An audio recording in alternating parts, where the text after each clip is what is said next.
metapsychological papers is a part of Freud's life and his writings, which is a very important part of his journey. Freud was very clear in one part of his mind that whatever he does ultimately will have to be founded in a biological foundation. And this idea of his to finally find a biological explanation for the whole of psychoanalysis is what he called the project. Unfortunately, given the state of science at his time, it could not be done. And that desire of his, the project as it is called, which is to find a biological foundation for psychoanalysis, that remained unfulfilled. So Freud was very clear that ultimately a biochemical explanation for psychoanalysis has to be found. Some people today are working in that direction in a specialized area which is called neuropsychoanalysis, where they are trying to see the neurological basis of psychoanalytic ideas. However, even though the project was far too into the future,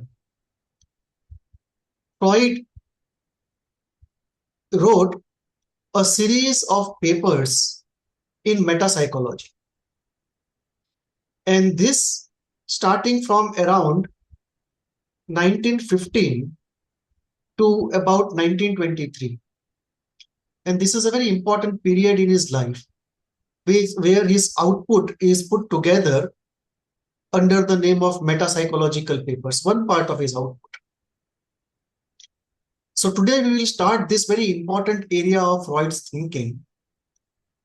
We will see that we have internalized Freud so much that the final findings and the outcomes of these metapsychological papers, we today almost take for granted. So what took Freud hard and long labor to arrive at, we today take it for granted almost as a given. So today let us start with this important area of Freud's work called the metapsychological papers.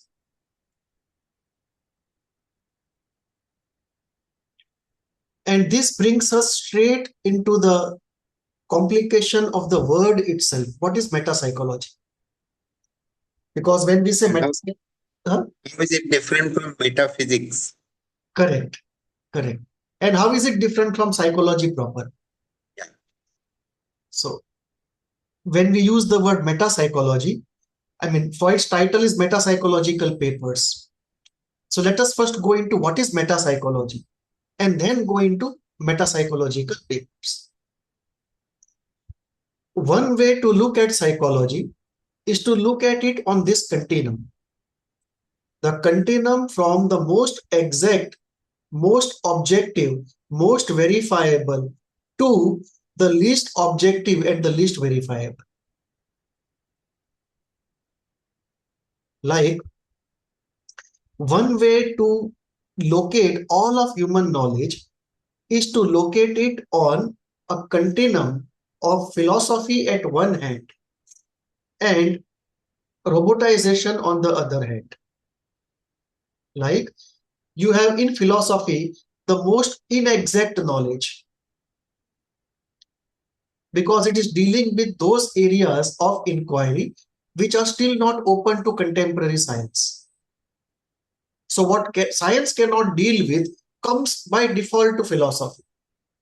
So obviously this is philosophy is talking about the science of tomorrow. And obviously science of tomorrow cannot be verifiable today. If it was verifiable, it will be in the area of science, not in the area of philosophy. So philosophy is perpetually in the future when it comes to the scientific nature of inquiry. So what is not open to science today is taken up by philosophy today. Today's philosophy may well become the science of tomorrow. So philosophy at one hand is the most inexact of knowledge, from an experimental point of view. From a logical point of view, it may even be the most rigorous form of knowledge. But from an experimental point of view, it is the least vetted out knowledge. Then you have an area of art. Sir, what did you say? The most rigorous form of? Knowledge, logically speaking, but least experimental tested knowledge. So it may be logically most exact, but empirically it is the least exact, because it just cannot empirically be tested. So you have philosophy, extremely non-empirical form of knowledge. And then you have art, and then you have craft, and then you have soft science, then you have hard science. And then when hard science is very easily understood to the minutest of detail, we can load it onto the machines and make it automated. So that part of science where we are very, very sure we have actually mastered it, we can automate it. So before automation, we will have standardization. And after standardization, we will have automation. And after automation, the last will be the robotization, where human beings are just free and everything is done by the machines. The knowledge is so well perfected in its small domain. So this whole journey from philosophy to robotization is a journey of exactness and empiricism slowly building up step by step. In real life, he did not like regimentation. Sorry? In real life, Freud did not like regimentation. Correct.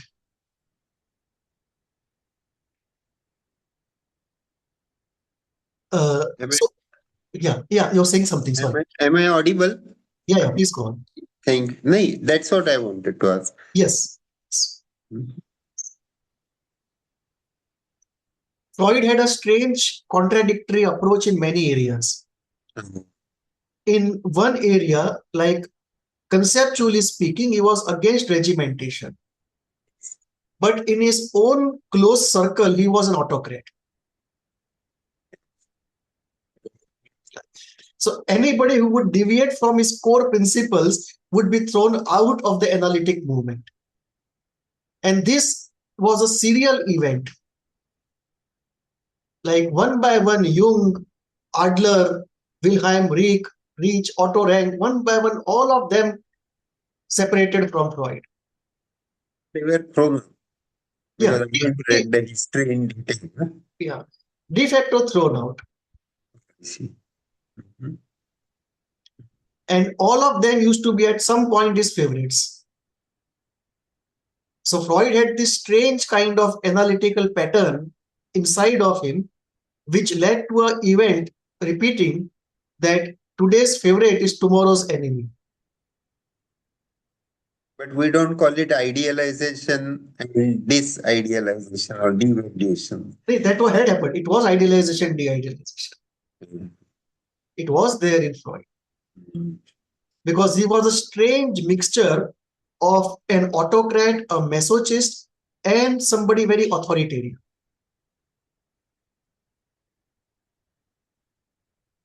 And that remained by and large across his life.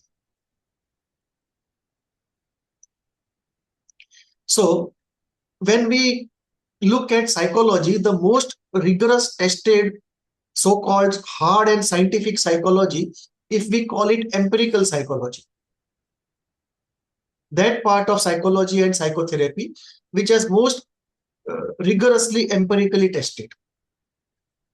So that will form empirical psychology. Something less empirical will be clinical psychology, like which is based upon the clinical experience.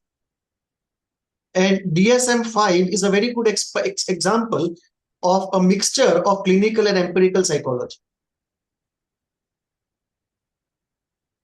And then what we have is even less. So clinical psychology is less empirically tested, less exact. It may be verifiable, but on an experiential basis, not in an experimental setup basis. So you have clinical psychology and then you have meta-psychology. Even more inexact, even more removed from the experimental setup. So what does it mean? It has two words, meta and psychology. Meta means beyond. So metaphysics means beyond physics. So when you inquire into physics and you keep asking why, you start from a phenomena and you keep asking why, a point comes where physics says, this is the state of knowledge, we don't have any further answers.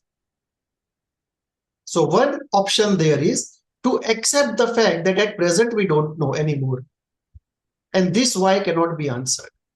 The second option that human beings have is that while scientifically it cannot be answered, I would still like to explain it logically. And if logically also it cannot be answered, I would like to take a leap of faith and have a position of faith. So beyond the empirical science, one can always take two steps, the step of generic logic or philosophy and the step of faith. So what happens is you have an observation in front of you. From that observation, you deduce something.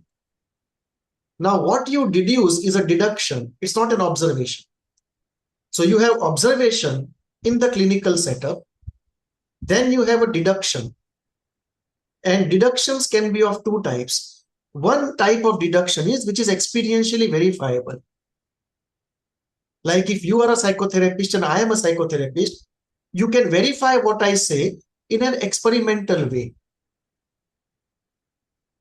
Experiential way? Experiential way, sorry, not experimental, experiential way, you can verify that thing. So for example, if I say that in pathology we see regression. Yes.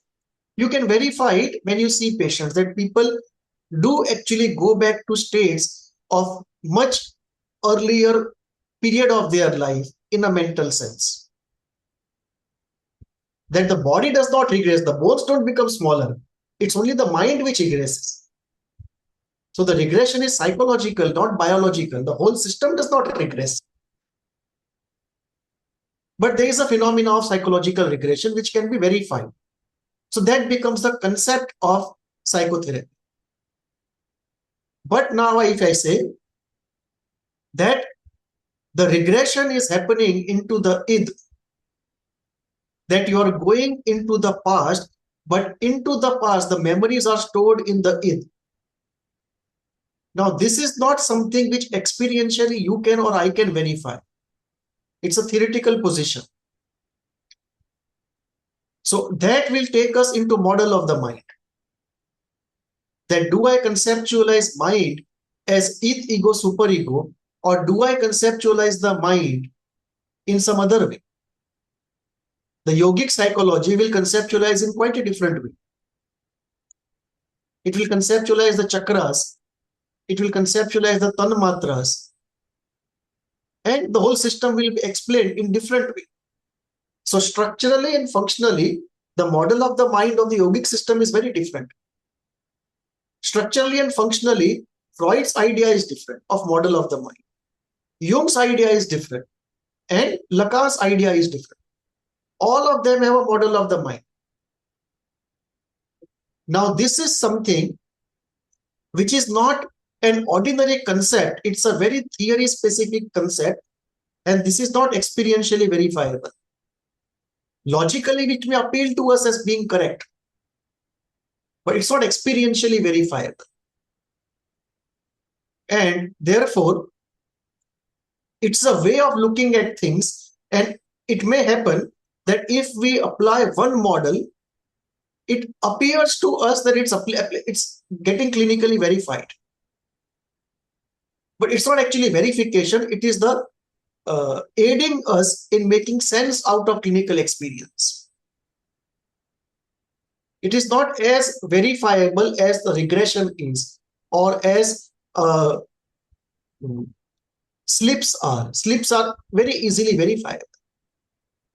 So there are concepts in psychoanalysis which are inferences, but these inferences are of two types. Conceptual inferences, which by and large are experientially verifiable, and even more deeper inferences, which are more theoretical in nature.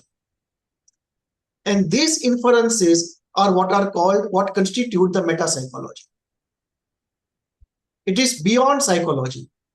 It is not psychology. It is beyond psychology. We are still talking of psychology. We are not talking of geology or astronomy. We are talking of psychology, but that part of psychology which is very difficult to verify experientially, not to talk of empirically, that is far away. Okay? So that is termed as meta-psychology. Yes, please. The way, I don't know if it was my own mistake or we were taught, or I remember, meta thinking is thinking about thinking. Meta psychology is psychology of psychology. And That is, that kind of a logic. yeah, that is one way of looking at it, but that is not the only thing there. Or cell division, there is something known as metaphase or something in the cell division. Yeah. So what happens is in philosophy, thinking about thinking goes into an area called epistemology. That is thinking about thinking. How does thinking get done? What are the structural and functional components and processes involved in thinking? What are the limits? Yeah. What are the limits of human thought? What are the areas that we cannot go into? Is the way of thinking trustworthy? Is our way of getting knowledge reliable? Because if the tool is not reliable, the output cannot be reliable. So those are the areas of epistemology. So meta-psychology partly is that how does a psychic operation take place? But the nature of answers that we get in meta-psychology are something which is one step, like you have observation and you have ordinary inference, which we call the concept. And something even more away is meta-psychology. Like Freud's model of the mind is meta-psychology. Freud's idea of two forces, life force and death force, is meta-psychology. And this defense mechanisms. What are defense mechanisms? Yeah, they are also meta-psychology. They are meta-psychology. Slowly, today's meta-psychology will become tomorrow's empirical psychology. Now, even more inexact is the philosophy of mind, which will go into questions like, why should the mind exist at all? Now, this is a question which no science can handle. Even the meta-psychology cannot handle. Freud cannot handle. No theorist can handle. Yes. You'll have to go outside of psychoanalysis to get into this. And that goes into an area of philosophy which is called philosophy of the mind, which will deal with questions like, why should the mind exist at all? Or why should the mind be what it is? Sir, where would the position come? I think, therefore I am. It's meta-psychology. But Is in it a way, it is in a way meta-psychology, but in philosophy, you will have to put it in epistemology. So in philosophy, there is a separate area called the philosophy of the mind. And in philosophy of the mind, there are various sub-areas. And one of the areas is epistemology. So that is where you will put it. And then all social sciences are regarded as soft science. Yeah. Because they're experiential, but they're observable also. Correct. So this brings in a very important question of how hard is a hard science. Yeah. And are soft sciences really soft? Or is it more of a political element or a rigidity element that we have come to believe something without going into reasons of it? Hello? Yeah. So there is a very good discussion on this by, I forget the name, but I'll put it in the group. It is on thinking aloud. I forget the name of that very popular doctor, very knowledgeable doctor. It will come. there is a very good discussion on hard and soft science. Mhm. And he takes up the idea that forensic science is supposed to be one of the hard sciences, Mhm. because courts use that science to sentence people, which is a very critical application. Mhm. And he therefore goes into, if we compare forensic science, if we compare clinical pharmacology, and if we compare parapsychology, then on criteria of softness and hardness, what should be the criteria to classify a science as soft and hard, and how do the sciences perform on that criteria? So he brings out how do different so-called hard sciences perform on the criteria of science. And this goes into what is called the philosophy of science, area in philosophy. Now, this is philosophy of mind, which will go into why should mind exist at all. And if you go proper into philosophy, one can ask an even bigger question, why should anything exist at all? And these are like very difficult questions to deal with. I mean, they are far beyond the scope of science today. But even if you strictly go by logical uh, cognition, it's a very difficult question to even address. Forget finding an answer, but even to address it in a significant way is difficult. It is very fascinating to see how there are parallels. Ekoham bahusyam. And that is how the soul, may Paramatma give rise to Atma and Right, Sharira. right, And, singular realities, singular point, where correct. space, time, and everything were one. Mm. So these are the questions of philosophy and epistemology, like have space and time emerged in an act of creation, or are they the way our mind uses to perceive things? Mm. So are they mental events, or do they exist objective of the human mind?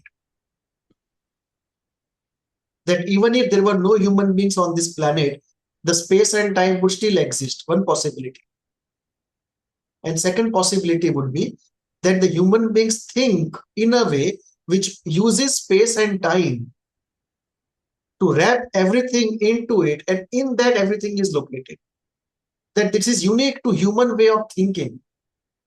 And there may be other species who don't use this way of thinking. So those are very difficult questions. And Immanuel Kant says that we don't know whether they exist objectively, but what we know for sure is that they are modes of human perception. They They are modes of human perception. Most of human perception. And therefore, when we try to focus thought on either of them, we get into insolvable conundrums. For example, if we ask a question, where does space end and what is outside of that? Mm. We get into a conundrum, because outside of that, if there is something, it is space. If there's nothing, it's inconceivable.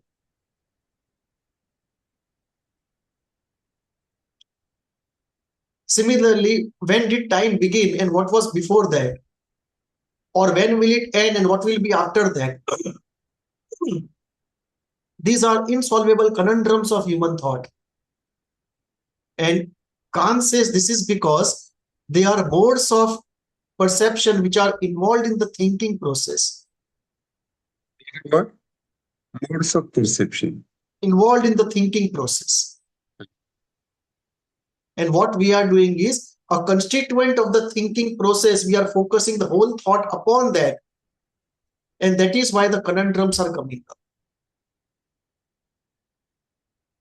And these are like unanswerable questions. So,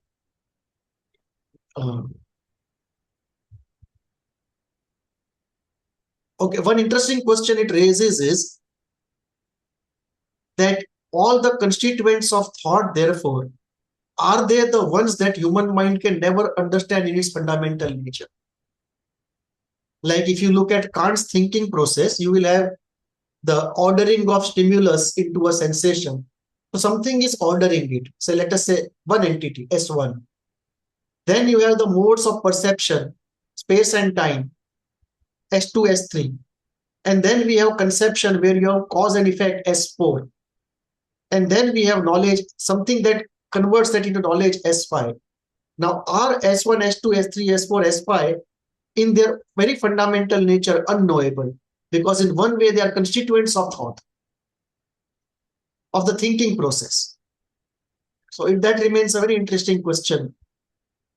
Coming back to our discussion, we have soft meta-psychology, which we called, which are experiential things. You may not even call meta-psychology, you can call it concepts. And you have something like model of the mind or the life instinct and death instinct, which are strictly meta-psychological concepts. So this is how we understand the word meta-psychology, that there is an observation with the client. The observation leads to some understanding that we call concepts. And there are some concepts which are very, very far away from that observation, which are difficult to experientially verify, and which many people can have differences and can have different alternatives. None of them can be objectively verified or experientially always verified. And therefore, the meta-psychology remains, in a way, a subjective choice. That if I believe in Freud's model of the mind more than Jung's model of the mind, it's a very subjective choice. There's nothing objective for me to lean on one and not on the other. My decision is not based upon any data or anything experimental or any study. It's more like a personal subjective preference based upon maybe my subjective experience or not on my subjective experience. I may just find the sheer logical necessity involved in that thinking more compelling.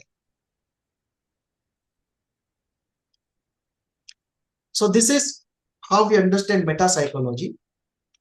Now let us look at what are meta-psychological concepts in Freud's ideas. The model of the mind is meta-psychological.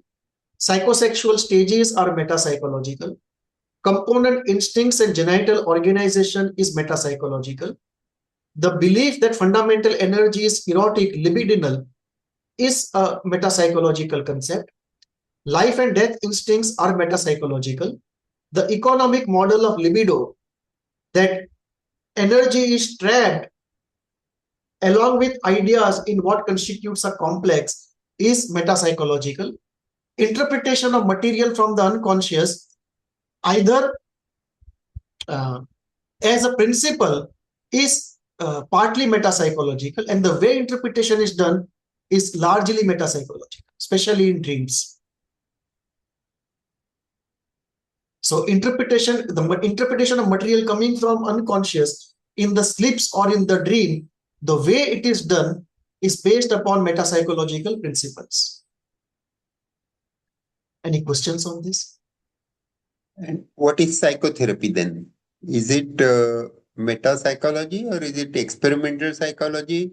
Is it clinical psychology, or is it interdisciplinary between neurology, psychology, sociology?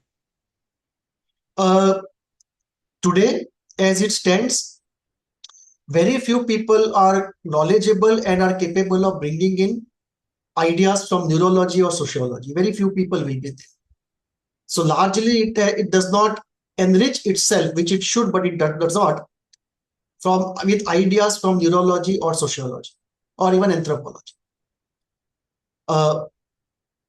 What happens is, part of psychotherapy is experientially verifiable, which is what we can say generic concepts of psychology.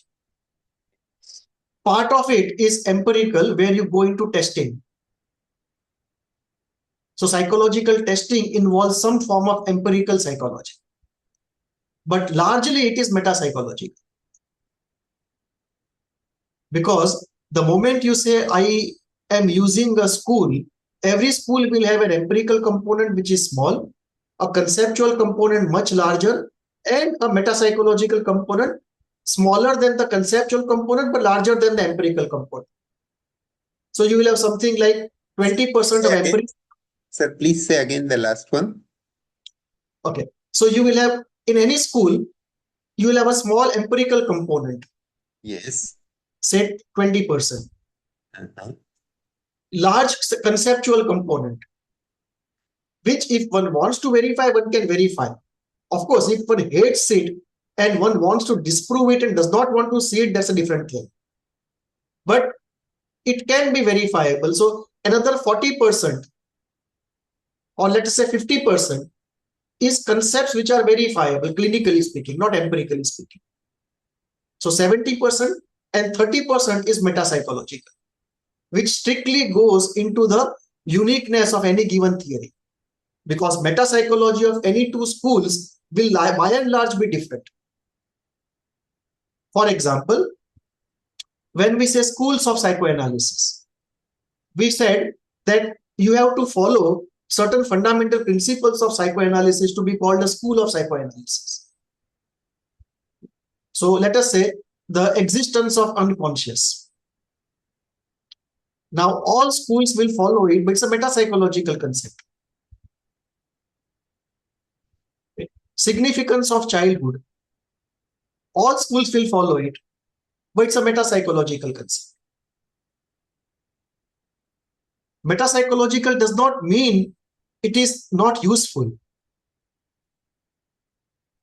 It is just that it can neither be empirically proved nor experientially proved in a structured way, because it is like a long inference from an observation. So observation will lead to two kinds of inferences: immediate inferences which are experientially verifiable, and certain long distance inferences which are difficult to verify.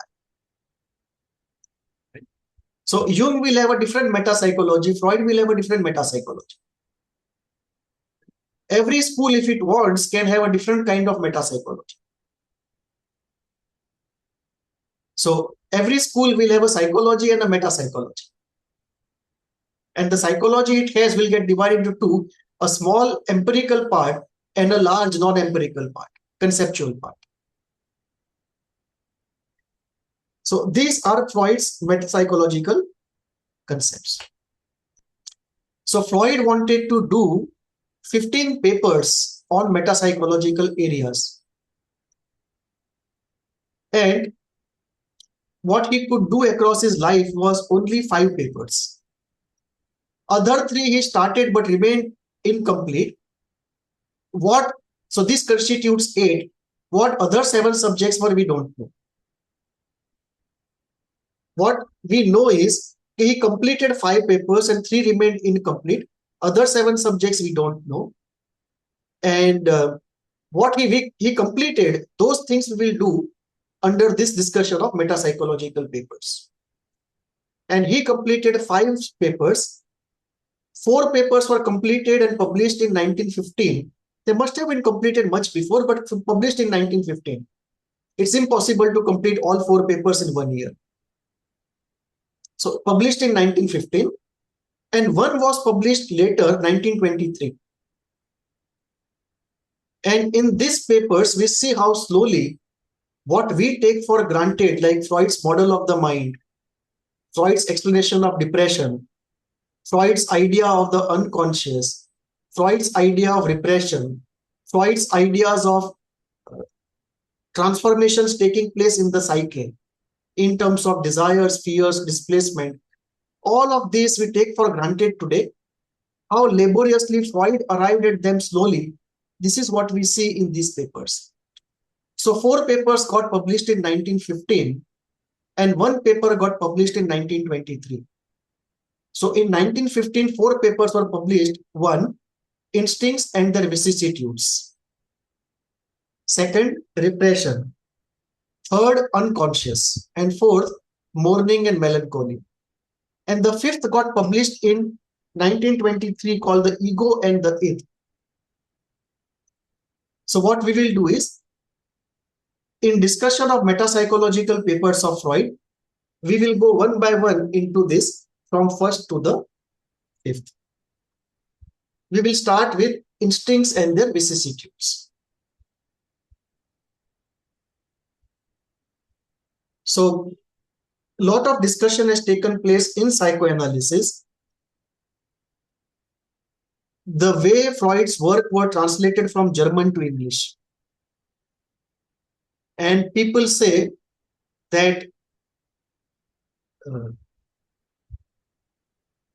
there is a controversy whether the words that Freud used were actually meaning drive or instinct. So we will not go into part, but we will go into a simple understanding of it, that human beings have instincts and human beings also have drives. One way to look at them, and it's a confusing area. People have given all sorts of definitions and confused this area. Should we look at the instinct to survive and the instinct to reproduce as the only two instincts?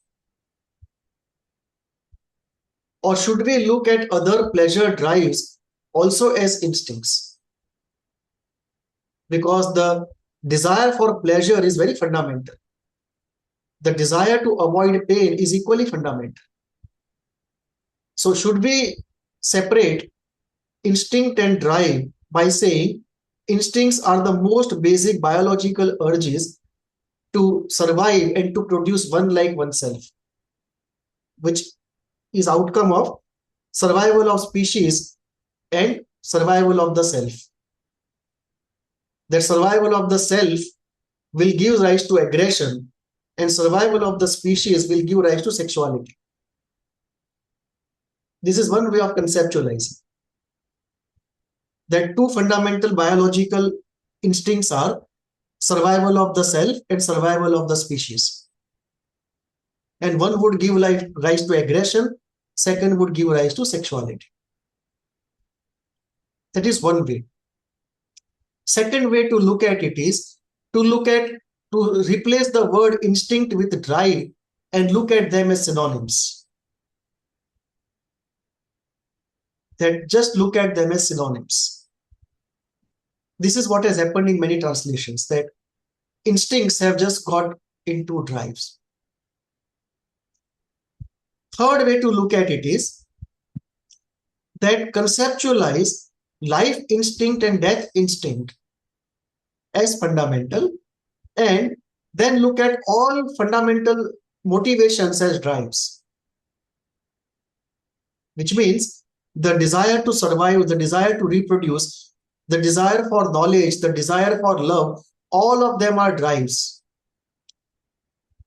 And the life and the death instinct are fundamental.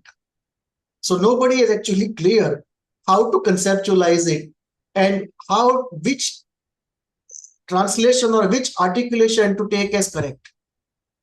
So we are in a situation where multiple schools and multiple opinions exist on the question of instinct and drive.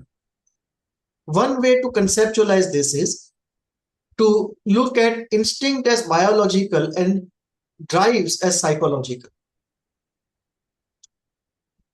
That the biological urges are instincts and the psychological urges are drives. And another way to look at it is that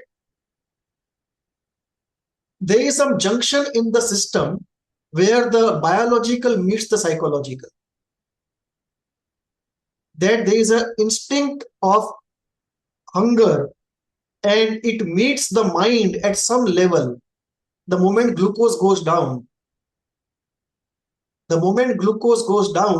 there is some messaging from the body to the mind, and the instinct gets translated into a drive for food.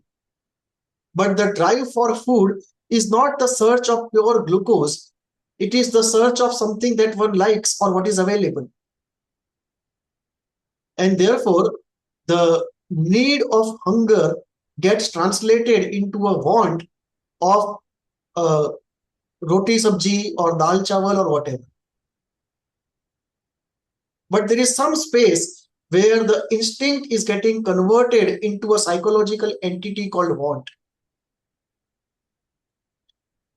And the want is highly dependent upon the social upbringing of the person and the personal choices of the person. That nobody satisfies the need for glucose by only having glucose. We satisfy the need for glucose in 100 different ways, and we convert it into a pleasurable activity. It's no longer a biological activity, it's a pleasurable activity. Nobody wants to pop a small spoon of powder of glucose and live by that. It's possible, but nobody does that. Even the most logical, the most biological driven man won't do it. So, one way to look at it is that there is instincts are needs, but they are not satisfied as needs. They get translated into wants before they are satisfied. And there is some space in the mind where the instinct is converted, the need is converted into a want, the biological is converted into the psychological, and that meeting space is very important. In client's language, the instinct converts first into fantasy and then into ideas, thoughts, logical thoughts. So the meeting space between the biological and the psychological, the instinct and the drive is a space where the conversion happens. And some clients go to the extent of saying that much of psychotherapy is not need-based. We have nothing to do with biology. It's just in the area of desires and fears that we are situated. It's an extreme opinion among the clients. But most will agree that we are dealing with a biopsychosocial system and not strictly a psychosocial system. But some extreme clients will go to that extent. Freud, of course, was a strict biologist. And for him, metapsychology was only transitional till a biological explanation for everything could be achieved. So in marketing, we have a very important definition, which we can bring here to shed some clarity on this business of metapsychology, which is a very confused business. In marketing, there are three terms: need, wants, and demand. So need is of hunger, the want is of burger. The want becomes a demand only if I have money and willing to spend. So for a company, it becomes a demand only if people have purchasing power and are ready to spend. So I have a need for personal transport. I have a want for Mercedes, but I may not have the money to buy it. Or even if I have the money, I may not use it to buy it. I may allow my want to just remain a want, a fantasy, and not convert it into demand, because I may find alternative uses of the same money much more productive. So there are these three ideas: need, wants, and demand. And this is a good way to look at this instinct and drive business. That we can say instincts are expressions of fundamental biological needs rooted in the system. So needs are instinctual, wants are drive driven. And whether we are able to act upon it or not, based upon reality and morality coming between wants and satisfaction. That between want and satisfaction stand reality and morality. So coming out of this confusion, let us go to what Freud says. Right? Stand morality and reality. Between want and demand. Yeah. Also between want and satisfaction. You can use want and satisfaction. Satisfaction. Or want. Yes. Yes. So one way to look at this confusion is to just say instincts are biologically rooted and they get converted into drives in the psychological realm. That's a safe way to proceed. In fact, the way you satisfy your wants, we can say it shapes the way your personality is Very defined. correct, very true. It's a very important part of the personality. Uh-huh. So Freud says, how does the instinct operate? So he says, there is a source, there is a Yes. aim, there is an Aim. object, and there is a pressure to act. Source, That is impetus, aim, and object. correct. And he says, the instinct is not an impulse. And the difference is, the instinct is persistent and flexible, Mhm. unlike an impulse. That if you don't satisfy the instinct by object X, it can easily change to object Y. Mhm. And it is persistent. It is not that if you don't satisfy it for some time, it will go away.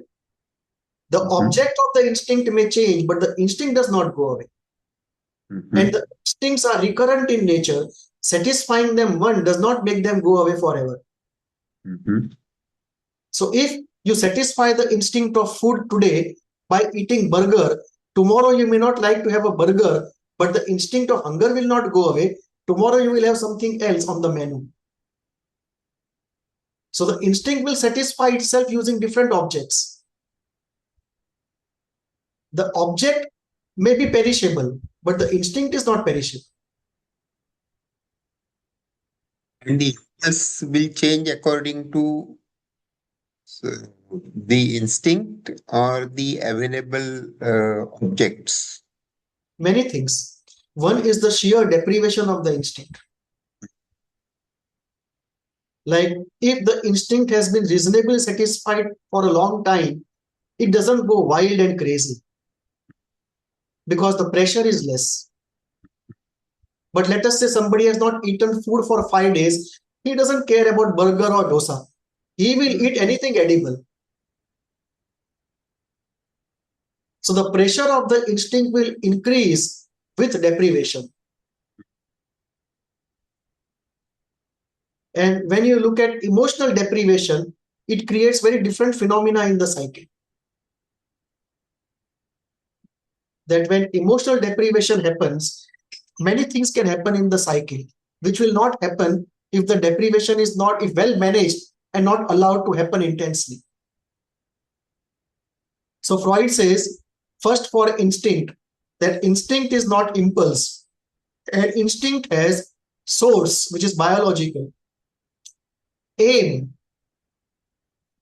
to satisfy at a particular intensity through the use of an object, and there is pressure to satisfy it.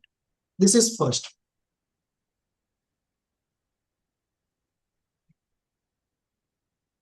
And then Freud says that these instincts do not operate in a way that there is an instinct, there is a pressure, instinct goes out to satisfy itself. It is not that simple.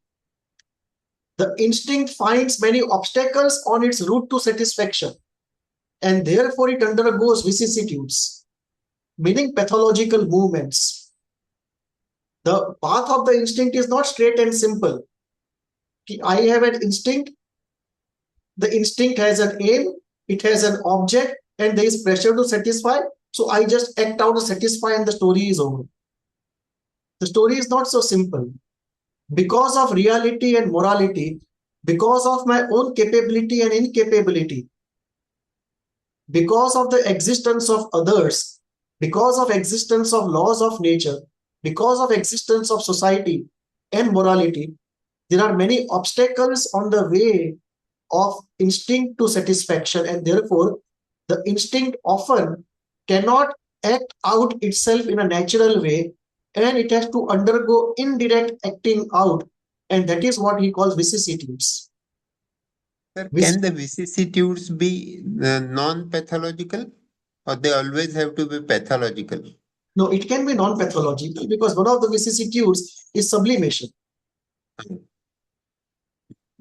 Second vicissitude can be repression, and every repression does not produce pathology. Yes. So there can be vicissitudes which are safe, say vicissitudes which are healthy, and vicissitudes which are pathological. Because there is vice in the constitution of the word, vicissitudes, Yeah, vice and I'm sorry. attitudes. I'm sorry. I use the word pathological. It's not extremely always pathological. It is the vicissitudes can be interpreted to be a zigzag movement and not a straight movement. It is a non-straight movement directed by psychic apparatus in view of reality and morality, and in view of the pleasure principle. So reality, morality, and the pleasure principle will produce twist and turn in the path of movement of instinct, which is called vicissitudes. So I'm sorry, I should not call vicissitude pathological. It's a movement other than the straight movement of the instinct. It's a movement other than the natural movement of the instinct. So all non-natural movements of the instincts in a way are vicissitudes. So you can define it to say a non-natural movement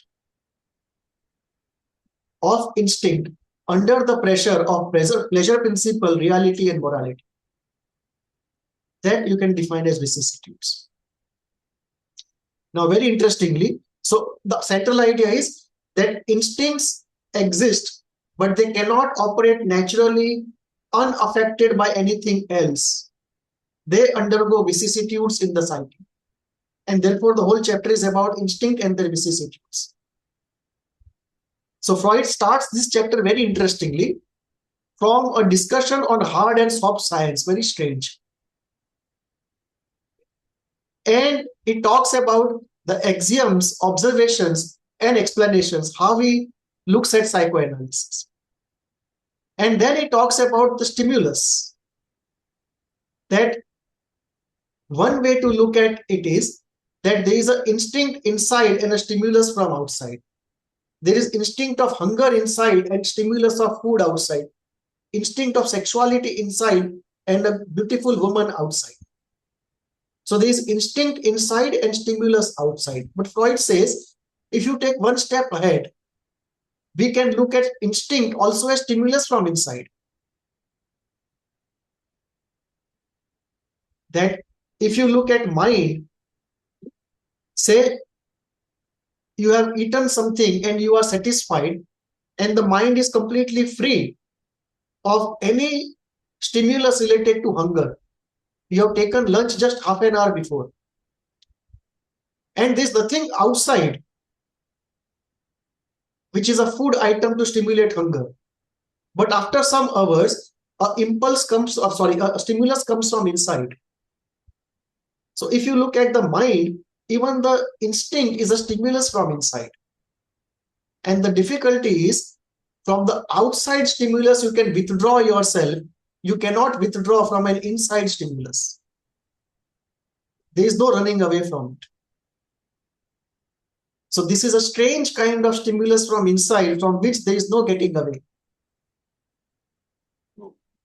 You cannot run away. Indian spirituality will say you can transform. Of course, Freud would not agree to it. His idea of limits of human potential were very conservative. I didn't get that point, sir. Why Freud would not agree to that? What would he say? The limits of human potential in Western psychotherapy and Indian spirituality are different. For example, transcending anger, desire, or fear are very legitimate goals in Indian spirituality. And they are believed to be doable. Doable maybe by 1 in a million, but doable. Not humanly impossible. Extremely difficult, but not impossible. But in Western psychotherapy, the limits of human potential are different. They are more conservative. So for them, these are just not doable things. That till you live, you just have to optimize the situation. There is no freedom from that situation. That anger and fear always will be there till you die. You just have to optimize it. You can't be free from it. So the limits of human potential are very conservative. So Indian spirituality would say that you can't run away from your instincts or transform them. Freud would say just optimize them. For him, there is no transformation, there is no freedom from the instinct. And this brings us a very important idea. How many instincts are there? Again, we have a difference between East and West. Freud would say, and much of Western psychotherapy would say, survival of the self and survival of the species are fundamental. They are biologically rooted. And they would give rise to survival of the self will give rise to aggression, and survival of the species will give rise to sexuality. They are fundamental. And the search for knowledge, love, interest in mysticism, spirituality, all these are derived. They are sublimations of the lower instincts. For example, survival of the self and survival of the species will give rise to curiosity, to search for how to survive, how to ensure survival of the self and species. It will give rise to search, and the search will give rise to curiosity. Or rather, the search will give rise to scopophilia, the pleasure of seeing or finding something. And that in turn will be sublimated into curiosity. That in turn will be sublimated into search for knowledge. So you said scotophilia? Scopophilia, scopo. Scopophilia is the pleasure of looking. For example, let us say you go into a very good sweet shop and all the sweets are arranged in a very aesthetic way. You derive a lot of pleasure by just looking at them. You may not have a desire to buy them. What we call window shopping, it's scopophilia. So then what happens is the search for knowledge is a sublimation of scopophilia. The desire to give knowledge is a sublimation of exhibitionism. The higher is always a sublimation of the lower because only the lower is deemed to be fundamental. But if you look at the Eastern way, all are equally fundamental. All the chakras are equally important. The Agnya chakra is not a sublimation of the Swadhisthana.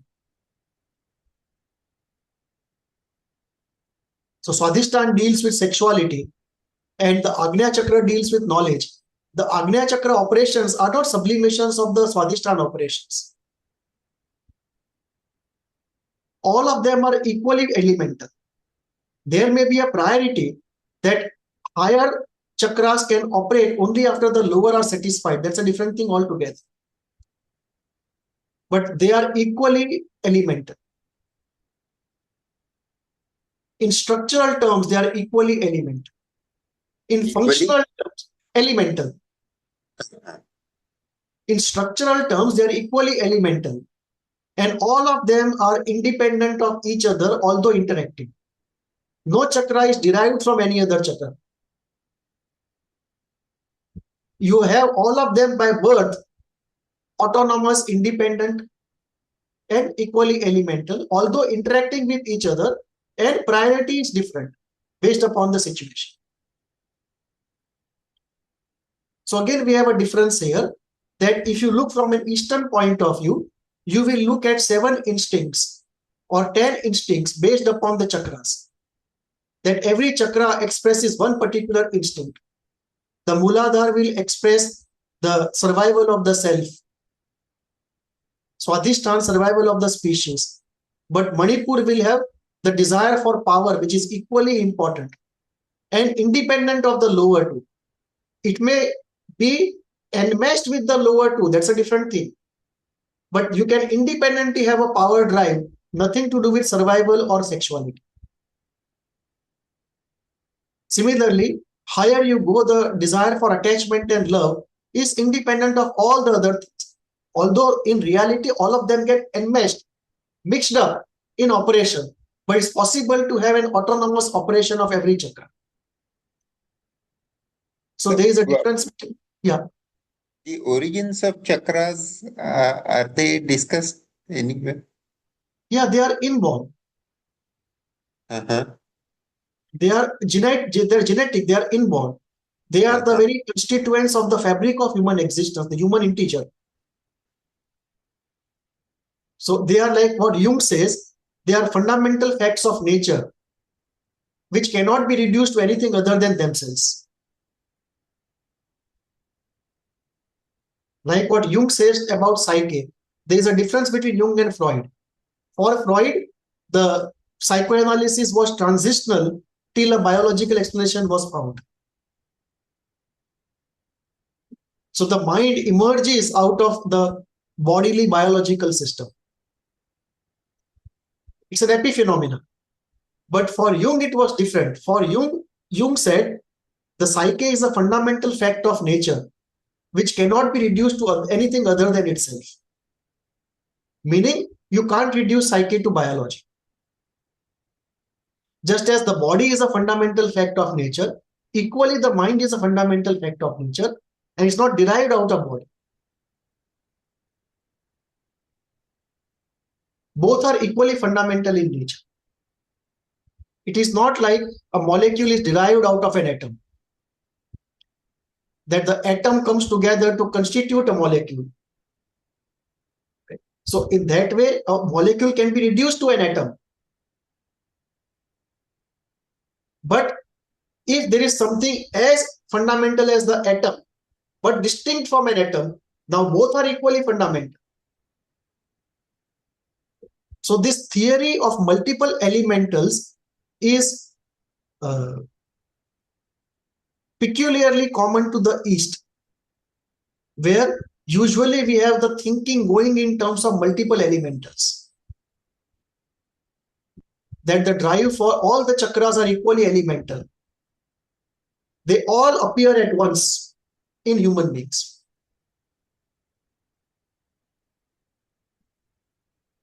Unlike the West, where if you have this kind of idea that from matter emerges life, from life emerges mind. If this is the idea, then if you reduce it, mind can be reduced to matter. And then the idea will be, it's just a question of time before you find adequate science to explain this. So then there is the theory of a single elemental matter. That in matter there is something most fundamental which cannot be divided any further. That most fundamental is single elemental, and everything in the universe is out of it. Just the combinations of it. Just as in color theory, you have three fundamental colors, red, blue, and green. And all other colors are just combinations of them. So it's a multi-elemental theory of three colors. Color does not exist, was the podcast I was mentioning to you. Oh. It is a construct, they said. It is only electromagnetic radiation. And for example, only two kinds of cones. Humans have three kinds of cones in their retina, whereas some shrimp in the somewhere, it has 16 types of cones in the retina. Oh. So we cannot imagine what colors they may be seeing. Correct. So this brings us to... All colors are construct. There is no color in the universe. Correct. But logically, we explain in human terms like this. Yes, sir. Yes, sir. There are three elementals, and like three elementals constitute all the colors. Similarly, in Ayurveda, they have the Panch Mahabhut. That there are five elementals, and everything else is made out of five elementals. It's a five elemental theory. Yes, sir. The color theory is a three elemental theory. The Western science and the Western philosophy, which believes in materialism, is a one elemental theory. Ultimately, there is something in matter deep down which cannot be divided any further. And then everything else in the universe, including the life and the mind, are just rearrangements of the same thing over and over in different ways. And then you have the 7 elemental or 10 elemental theory in the East, that the drive for survival, for sexuality, for pleasure, for power, for love and attachment, for art and creativity, for knowledge, for mysticism and spirituality, all are equally fundamental. Just that in some things are more developed than the other. So the theory of psychology in the West is a single elemental theory, which in Freudian terms, it still appears as a 2 elemental theory of life and death instinct. So in Freud's ideas, you will have a 2 elemental theory, life and death instinct, but or you can have pleasure, libido, and aggression. But if you look at the Eastern part, you will have a multi-elemental theory. Coming back to Freud, how instincts. So for Freud, if we look at it, the pleasure and survival, they appear as fundamental. And later on, life and death instinct, they appear fundamental. But at this stage, life and death instincts he has not conceptualized. So what he says is that the instincts are biological. So he has still not conceptualized life and death, 2 instinct theory. He has still not conceptualized the pleasure aggression theory. So you have the instinct. So if you look at all the component instincts, you have 4 of them: sadism, masochism, exhibitionism, scopophilia. So the instinct to survive, the instinct for pleasure, the instinct for propagation, and these 4 instincts, you will have almost 7 instincts in terms of Freud.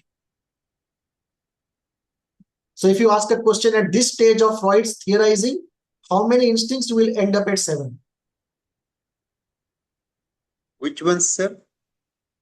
The instinct to survive, the instinct for propagation, survival of the species, the instinct for pleasure, and 4 component instincts, which are sadism, masochism, exhibitionism, and scopophilia. So at this stage, we will end up with 7 if you want to put a number. And then Freud discusses something very interesting. He says, love and hate don't appear together and don't appear as a pair. Like usually we think it's a pair. Love and hate, the opposites are a pair. But Freud says love appears in the stage of primary narcissism towards oneself. Oceanic feeling. Yeah.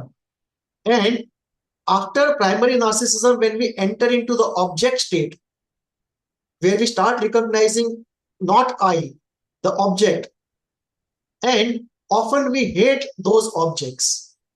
And the first hatred is towards those where our survival we feel is endangered. So we start fearing the objects that we know. What if they are a threat to our survival? And till time we feel safe with them, there is a fear and hatred towards them. So the original hate appears autonomously, not along with love. They appear very separately, in separate phenomena. They are still not a pair. They are still not, hate is an opposite of love. They are very autonomous things. And in the genital stage, when everything comes together and we have one object of love, at that point, the hate pairs up with love, and love and hate become a pair. That if the object of love does not love us back, we hate it. We are rejected, we hate it. Love turns into hate. We are separated, after some time it turns into hate. Osho says something similar. He says, love affair never ends. It turns into a hate affair. It is just that we like to discuss love affairs. We don't like to discuss hate affairs. But hate affairs are equally there.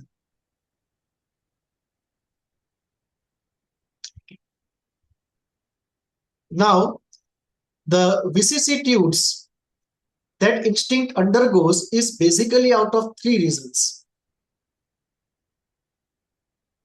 The first reason is biological, our own powerlessness because of the biological state. And Freud says the instinct may be active or passive. So active instinct will be sadism. I want to practice sadism on somebody. And passivity will be exhibitionism. I want somebody to look at me. So both component instincts are there in the childhood. But because of the biological powerlessness of that state, I may not be able to practice sadism or make somebody look at me. And therefore, those unfulfilled desires, instincts will undergo a vicissitude of some type. Sadism may convert into masochism. Exhibitionism may convert into voyeurism. The second pressure under which the instinct undergoes vicissitude is the external world, the reality, where apart from my powerlessness, there is also morality. And after I have learned morality and powerlessness and limitation in the external world, inside, often the instinct may undergo a vicissitude because something may be unpleasurable. Like I may have a desire for something socially not acceptable. I have a desire to kill my brother, but it is not acceptable, so it will get repressed. And because of the pleasure principle, that if I allow this desire to come into my conscious mind, I will feel a lot of guilt. So once morality has established itself, reality has established itself, in order to avoid unpleasure, lot of things will get repressed in me or sublimated in me in different ways. And therefore, this is the third reason for vicissitudes. That the instinct has to undergo vicissitudes out of these three reasons. The sheer powerlessness of childhood, the reality of the external world, which sets limits upon me, and the morality it puts into me. So my powerlessness, reality, and morality, they place a limit over me.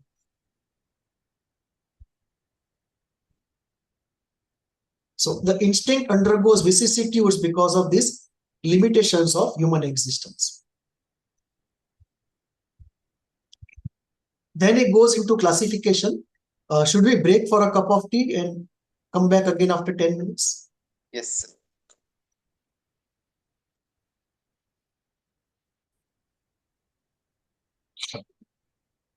So Freud then goes on to the classification of instincts.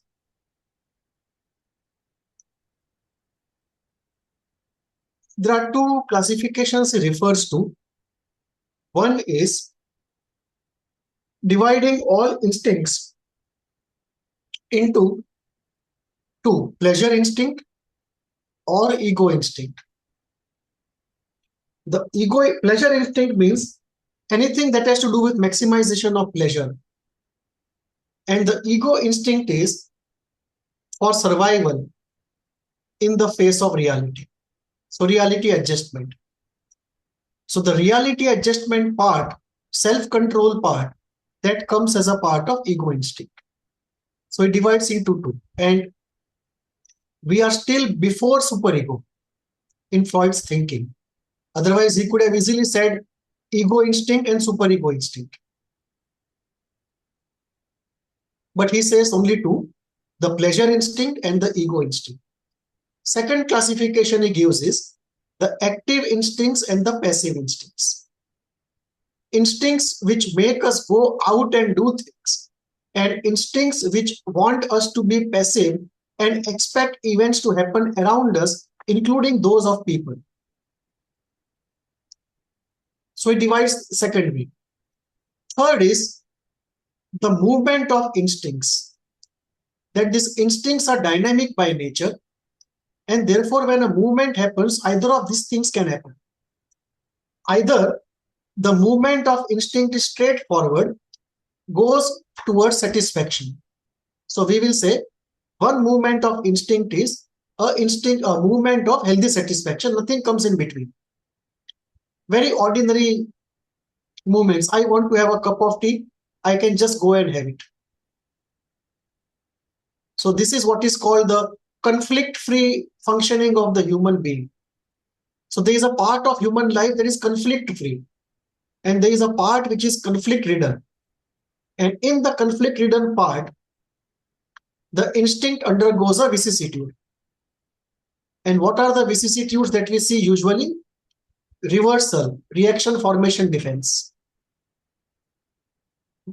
A sadist becomes a masochist. An exhibitionist becomes a voyeurist. Reversal. Turning back. Now this is very important. This vicissitude is at the root of so many of disorders in DSM-5. Turning back of affect. It can be turning back of anything, but usually when we look at turning back of anger, it can create so many different disorders. Freud talked only of depression,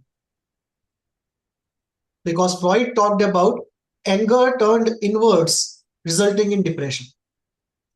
That anger is towards A. For some reason, it cannot be expressed.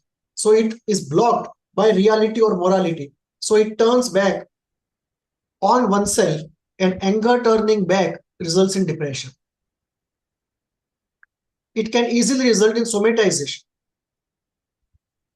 A lot of autoimmune disorders that we see, especially the ones which produce some sort of redness or inflammation, either internally or externally. So turning back of affect is very, very important. That once affect is generated and it cannot be expressed, it turns back. And turning back of affect is a very pathological vicissitude at the root of so many sicknesses in DSM-5. You will find at least 10 to 15 sicknesses in DSM-5 where this mechanism is at work. All the self-destructive things that you find. Self-sabotage, where people unknowingly sabotage their own careers. They sabotage their own personal lives. They deny pleasure to themselves.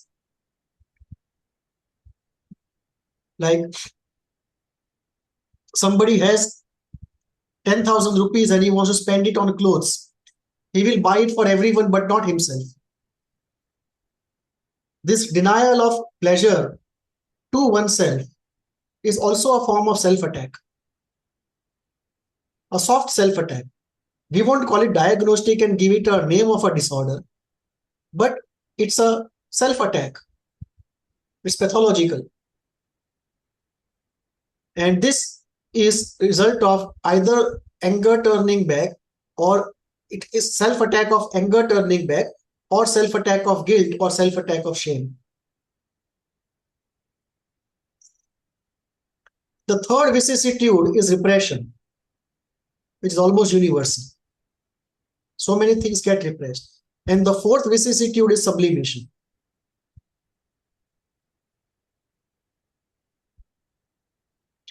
The example that I just gave can also be a sublimation of masochism,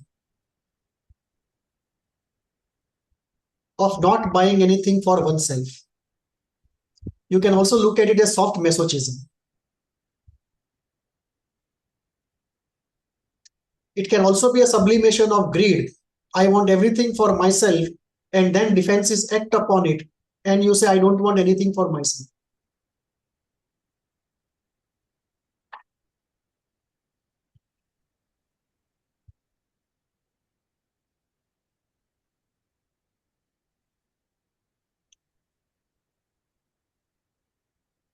Now,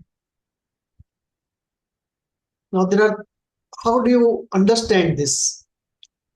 The whole business of instincts and their vicissitudes. Two things come out of this discussion. One is, from a dynamic point of view, what comes out is that the working of the human mind is largely unconscious, and mental life is shaped by conflict between opposing things in the unconscious. These two principles are self-evident to us, but at that point, it was something novel.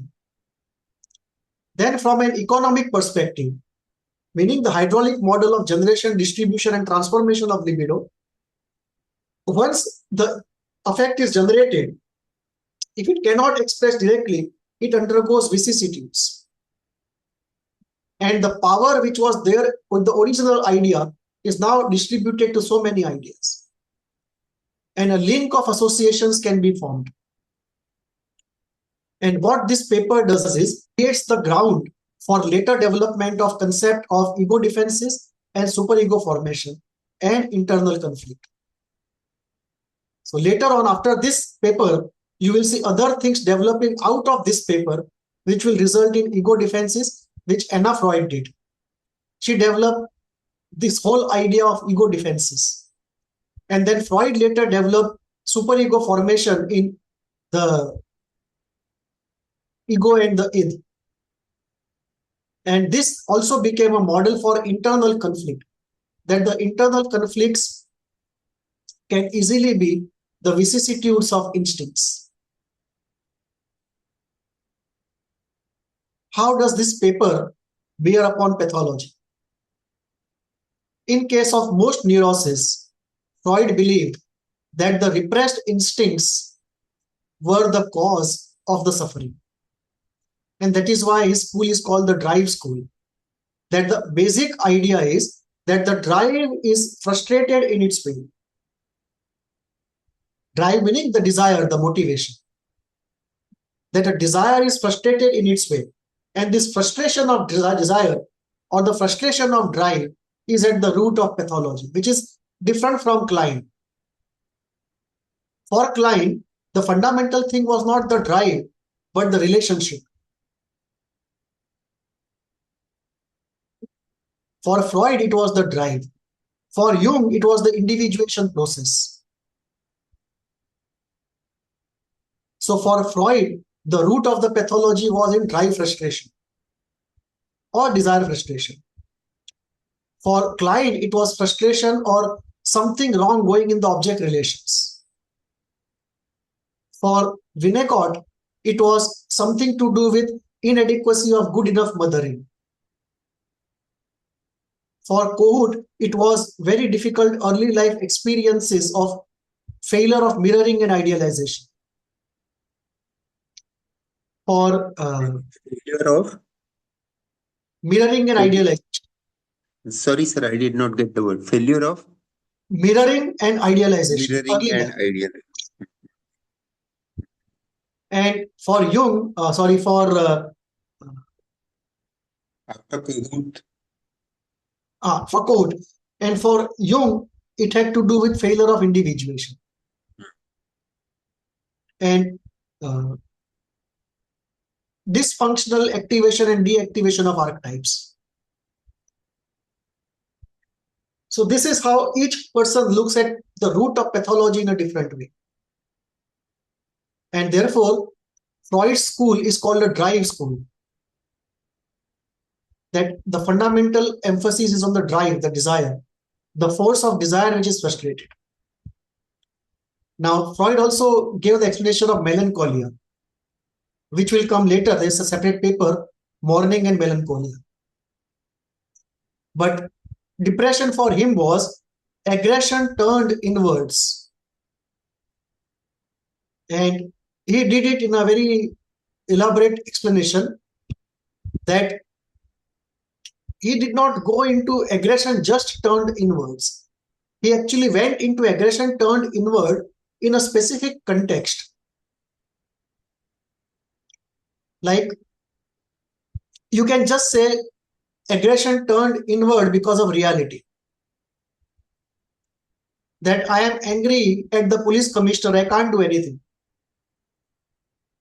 And the aggression towards him turns back upon me and I go depressed.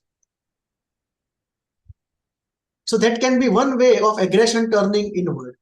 But there can be a more complicated way of aggression turning inward. And Freud actually explained that more rather than a simple aggression turned inward because of reality or morality. That I am very angry at a religious person, but my morality does not allow me to go and slap him. So you can have aggression turned inward out of reality, police commissioner case, or out of morality, the saint case, religious leader case. But Freud talks of a third type of aggression turned inward, which is slightly complicated, whereas the most common actually are the two: aggression turning inward because of reality, aggression turning inward because of morality. Most common. Freud talked of a very specific situation out of which he created the explanation for depression, and that was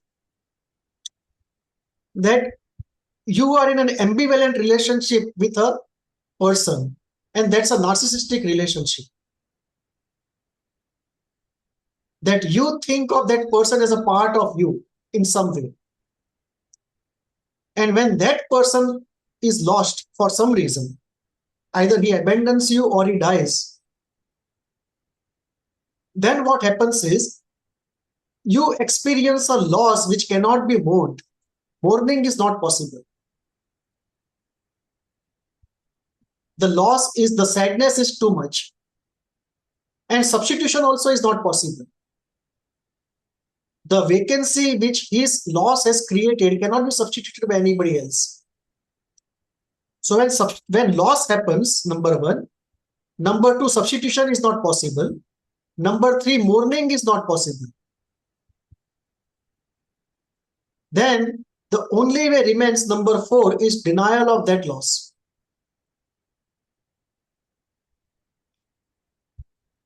And the way it is done is that person is taken inside of us and the ego identifies with it. So now the ego and that person are one, and therefore the anger towards that person now is turned against oneself. And this is a sophisticated mechanism what Freud talks about of introjection followed by identification. That when a loss happens which is of such type that substitution is not possible and mourning is not possible, how will the mind deal with it? And that happens often in the case of parents. That if a father or a mother dies, substitution is not possible, and often mourning also is not possible completely. Only part of the mourning happens. Is denial by identification, sir? Sorry? It is denial by identification? Yes. So what happens is, when a loss happens, let us say I am attached to a person in a narcissistic way, and it is ambivalent. There are two characteristics. My relationship to him has a narcissistic flavor, and there is ambivalence. Ambivalence meaning I have love and anger towards the same person. So when these two characteristics are there in the relationship, which in case of parents or in case of children always are, any human relationship which is long-term will always be ambivalent. Nobody will be perfect. Because not to have ambivalence means somebody is perfect. Either you are perfect or he is perfect. Since that is not the case, any long-term human relationship always will be ambivalent. Now what happens is, let us say I am attached to a person in a narcissistic way and ambivalent way, and that person goes away. I experience a loss either because he decides to leave me or he dies. So where he was, now there is a vacuum. So in my mind, there was an image of him, and towards him, ambivalent feelings were there. Now suddenly he goes away. One way is to substitute somebody else in his place. So I don't feel lonely.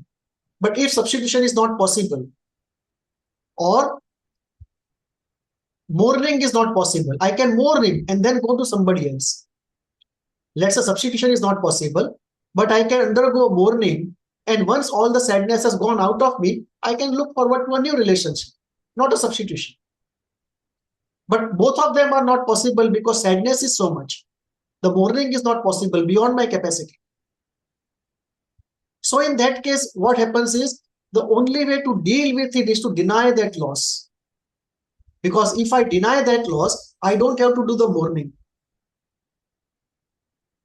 I don't have to experience so much of sadness.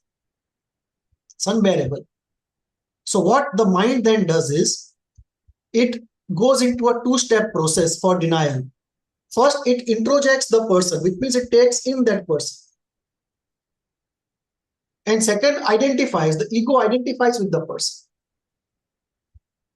So this introjection followed by identification.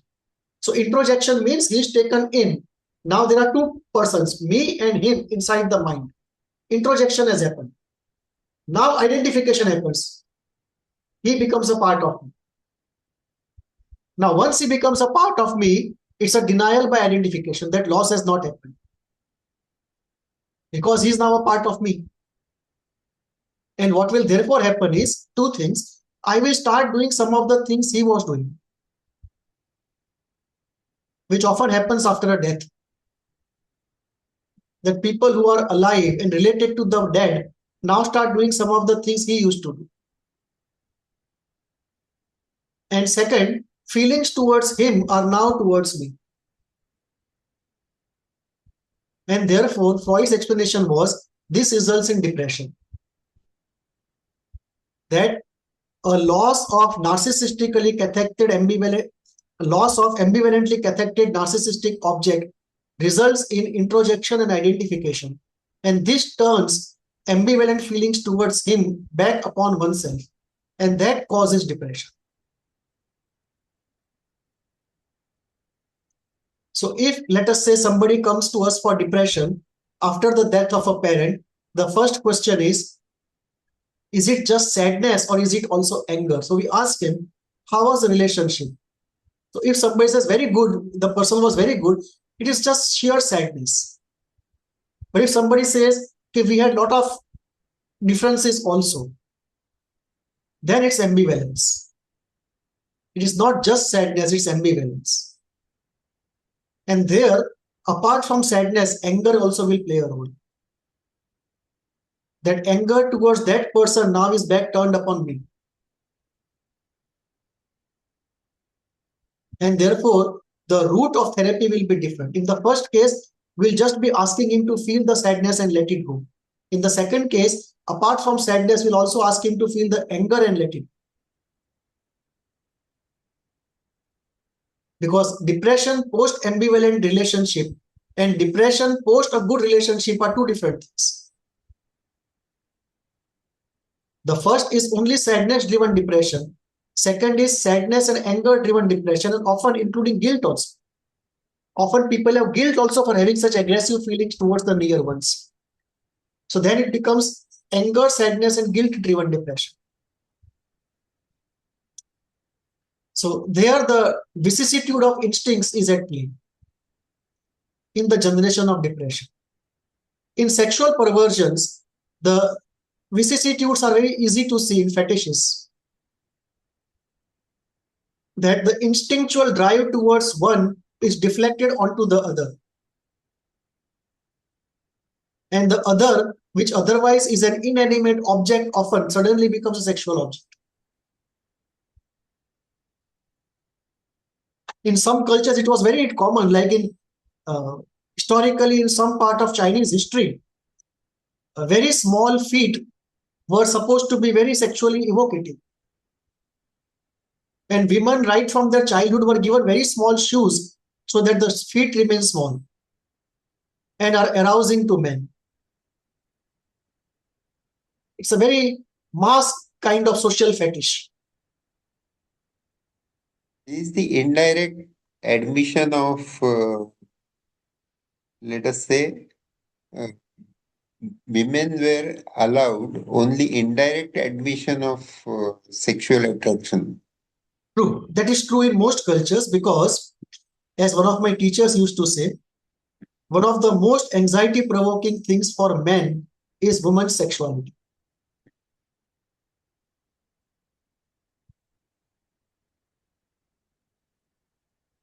And a woman's sexuality allowed free is extremely anxiety-provoking to men.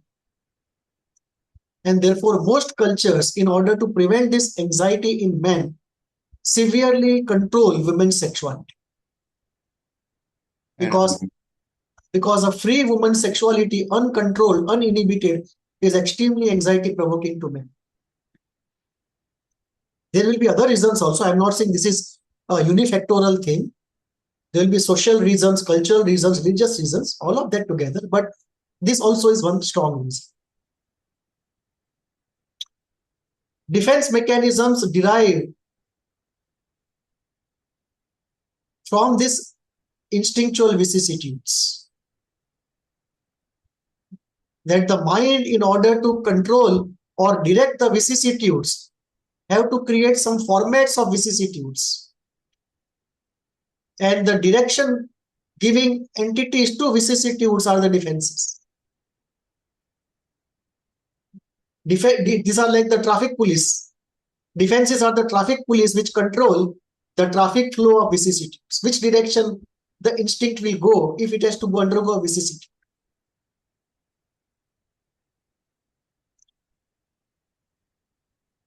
Symbolism that we see in everyday life and strange and clinical thing that we see in clinical life also are outcomes of the instincts and the vicissitudes. In everyday life, we see something very strange. Some person doing something strange, or some event happening strange because of someone doing something. When we go into the causality of the strange, we find vicissitudes. Because when something strange is happening, obviously the natural flow has been inhibited.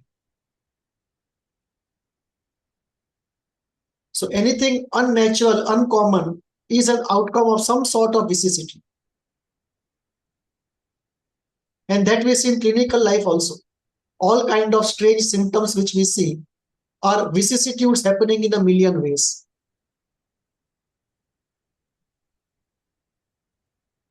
Sir, particularly for depression, but even otherwise, the Western model acknowledges that there should be full expression of the instincts or feelings.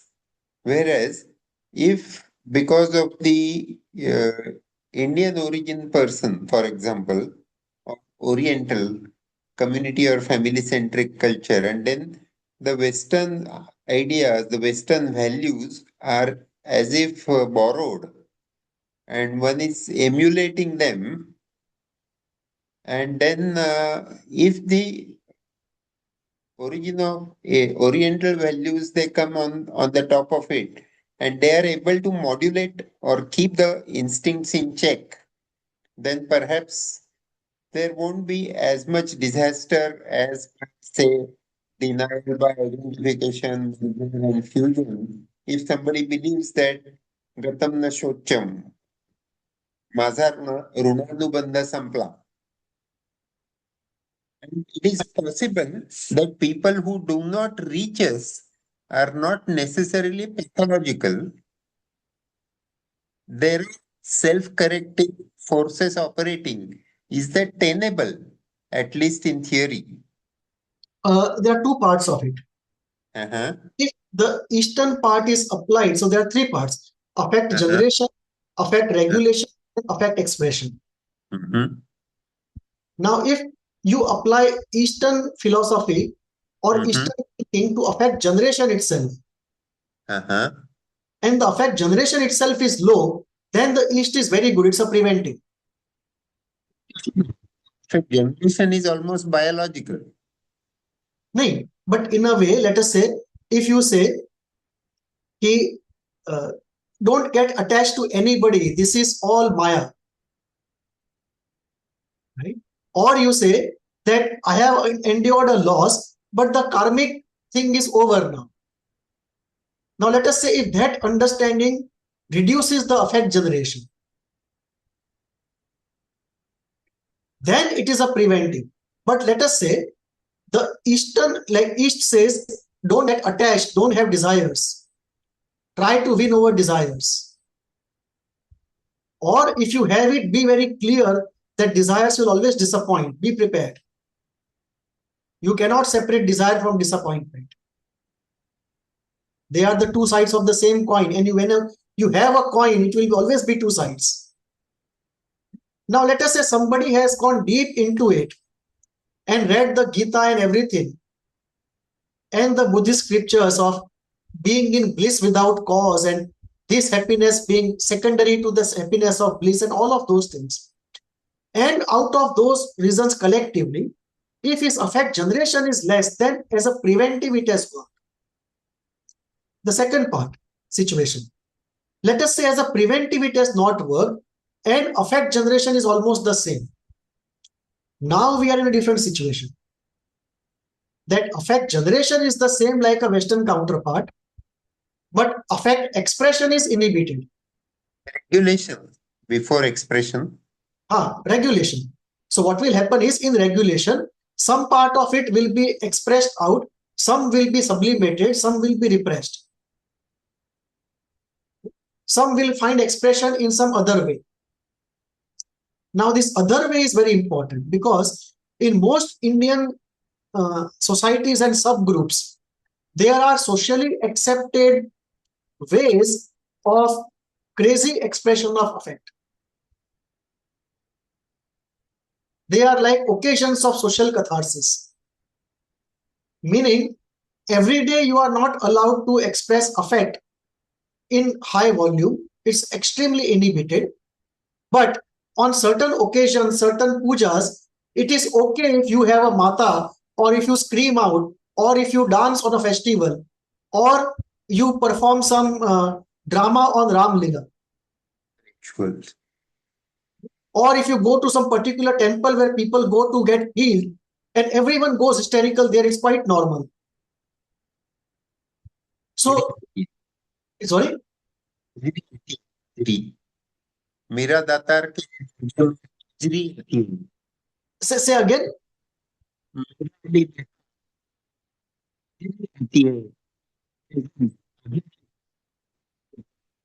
I can't hear you.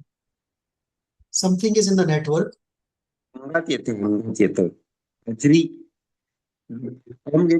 this. Can you type it?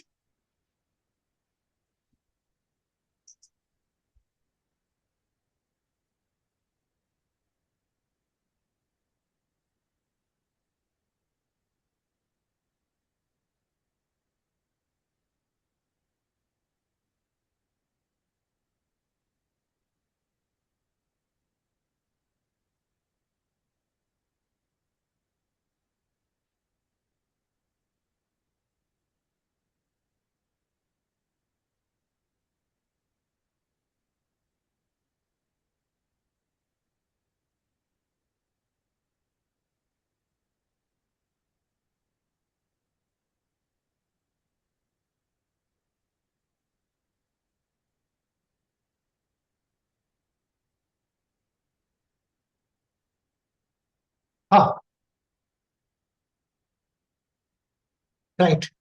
So in those places which Sudhir Kakkar had surveyed,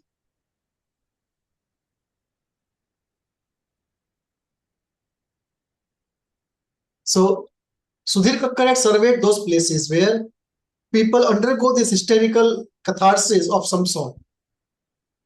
So in the East, one of the things is like in many tribal areas also, and in the East generally also, there are social occasions of catharsis. So if every day is inhibiting, there still is some occasional festivals or occasional places where you can go for catharsis. Now the third part comes is in today's world, generation is like any other Western person, because the Eastern philosophy, even in the East, is not operating in life. So generation is like any other Western person. Now, everyday inhibition is more, and less people are going into those cathartic events.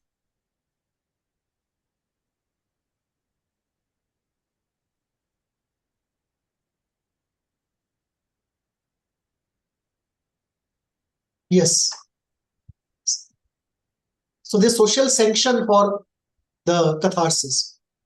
Now let us take a classical case today where generation of affect is like any other Western person. Number one. Number two, the person does not go into events of social catharsis. Most people don't go today, don't participate in those events. Number three, everyday inhibition is still there. And number four, he comes to therapy. Now what happens is he comes from an extremely inhibited culture, but the generation is the same and expression is inhibited. So what we have to do is we have to work what is called in therapy the resistance work. So we have to do resistance work, which is work on resistance to the flow of feelings. And the usual resistances are, first is just the habit. Second is the guilt if anger is involved. Third is shame. What will the therapist think about me? Fourth is the presence of people psychologically. That I am very angry with my mother, but I dare not express in her presence. And now that I am alone in the session room, therapy room, I still feel a psychological presence. I still feel that if I express, she will come to know somehow, and then I will be punished. So there is a series of what is called resistance work. Work with habit, work with guilt, work with anxiety, work with shame, work with feelings of omnipotence of the other, work with what if this starts in the session and does not stop outside.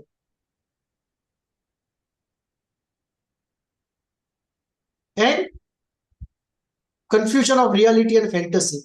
That in the session, if I feel like stabbing that person, what if something actually happens to that person? Ready? What if actually something happens to that person? What we call confusion of reality and fantasy. That in the session, if I do something in fantasy, what if it actually happens to that person? So these are the classical resistances which come in the flow of feelings, and many sessions have to be devoted in therapy only to overcome the resistance to the flow, far more than a Western therapist would have to do. So if they require 10 sessions, we will require 25 sessions to work on the resistance to the flow. In fact, there is a complete book on this called Working Through Resistances. Okay, what are the resistances which come in therapy to the flow of feelings and how to work across it? It is by whom, sir? John Fred Erickson. John? Fred Erickson. Oh. F-R-E-D F-R-E-D-E-R-I-K-S-O-N. Fred Erickson. If I'm not mistaken, I think it is so. So in ISTDP, this is one of the core elements of therapy, working through resistance. Because the actual flow of feelings, once it starts, takes very less time. Most of the time goes in working through resistances.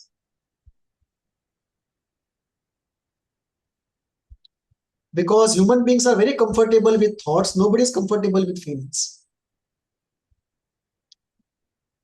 If we keep talking using thought, we can keep talking for 24 hours. But if you were to feel sadness or anger or jealousy right now, nobody can endure more than 10-15 minutes. So that being the situation, lot of sessions go in just working with the resistances. And that, as you rightly pointed out, will be more in the East than in the West, which is more expressive and more accepting of expression. So with this, the first metapsychological paper ends, instincts and the vicissitudes. The next one is on repression, which we'll do next time, the second paper. Today we finished one paper, instincts and its vicissitudes. Yes, sir. Next time we will go a little faster. We'll complete 2 or 3 of them, the remaining ones. Okay, sir.